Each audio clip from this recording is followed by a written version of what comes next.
Hey everyone, welcome to competitive Guru NEET. তো last ভিডিওতে আমরা জেনারেল কাট অফ নিট 2026 এর কিরকম যেতে পারে সেই নিয়ে ডিসকাস করেছিলাম। আজকের ভিডিওটা হবে মেনলি ক্যাটাগরি ওয়াইজ কিরকম প্রত্যেকটা ক্যাটাগরি, জেনারেল ক্যাটাগরির কিরকম কাট অফ যেতে পারে, ইডাব্লিউএস এর, ওবিএস এর, ওবিসি, এসটি, এসসি প্রত্যেকটা ক্যাটাগরিতে কিরকম কাট অফ যেতে পারে, অল ইন্ডিয়া র্যাঙ্ক কিরকম হতে পারে অ্যান্ড তার সঙ্গে মার্কস কিরকম আসতে পারে, সেই জিনিসগুলো নিয়ে এখানে ভিডিওটা হচ্ছে। এবার নেক্সট যে জিনিসটা আমি একটু হাইলাইট করতে চাইবো, এখানে কি কি জিনিস আগে আমি ধরে নিয়েছি, যে নাম্বার অফ সিটস সেম থাকবে 2025 এর মতো, সেম অ্যাজ 2025। 2025-এর মতো নাম্বার অফ সিট সেম থাকছে। যদি নতুন কোনো কলেজ ওপেন হওয়ার কথা থাকে তাহলে আমি সেটা তোদেরকে চ্যানেলের মাধ্যমে আপডেট দিয়ে দেবো, বাট এখনো আমি আনঅফিসিয়ালি বলছি সিট কিন্তু ইনক্রিজ হবে, চান্সেস আছে সিট ইনক্রিজ হওয়ার, ঠিকই আছে, চান্স আছে। অফিসিয়াল নিউজ যখন আসবে তখন আমি তোদের জানিয়ে দেবো, ওকে।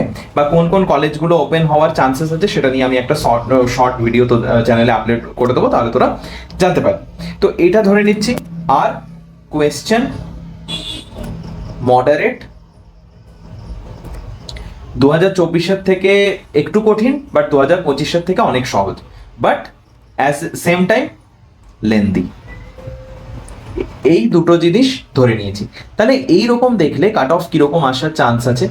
আমি যদি ইউআর ক্যাটাগরিতে যাই, ইউআর ক্যাটাগরিতে 2025-এ 46K পর্যন্ত গেছিল, তাহলে এই বছরে সেই মার্কসটা 45 থেকে 48K র্যাঙ্ক যাওয়ার চান্স আছে। আর মার্কস কত? 590। ওবিসিদের ক্ষেত্রে কত? 47 থেকে 50K, মার্কস কত? 585। ইডাব্লিউএস এর জন্য কত? ইডাব্লিউএস এর জন্য 1 লাখ থেকে 1,20,000 পর্যন্ত এআইআর, মার্কস কত? 535। এসসিদের জন্য কত? 1.5 লাখ থেকে 1,80,000, বা এটা 2 লাখ পর্যন্ত ধরতে পারিস, 1.5 লাখ থেকে 1,80,000 বা 2 লাখ, মার্কস কত? 500। এসটিদের জন্য, যে এসটি ক্যাটাগরিতে যারা বিলং করিস তাদের জন্য যে এআইআর লাগবে, এআইআর হচ্ছে 5.5 lakhs to 6 lakh, আর মার্কস কত? 280, অ্যারাউন্ড 280 to 300। এবার আমার লাস্ট ভিডিও দেখে তোরা বলতে পারিস যে লাস্ট ভিডিওতে তো বলা ছিল 580। আমি আবারও বলছি, এই যে মার্কসটা আমি বলছি, এর প্রত্যেকটা মার্কসের সঙ্গে, এই ওপর থেকে নিচে প্রত্যেকটা মার্কসের সঙ্গে তোরা প্লাস মাইনাস 10 মার্কস অ্যাড করে রাখতে পারিস। মানে এটা 590টা 600-র কাছাকাছি হতে পারে, বা 580।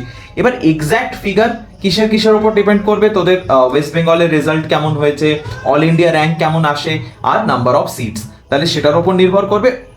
আদারওয়াইজ ইউআরদের জন্য এরকমই 580 থেকে 590 ক্যাটাগরিতে যারা আছিস তারা একদম সেফ।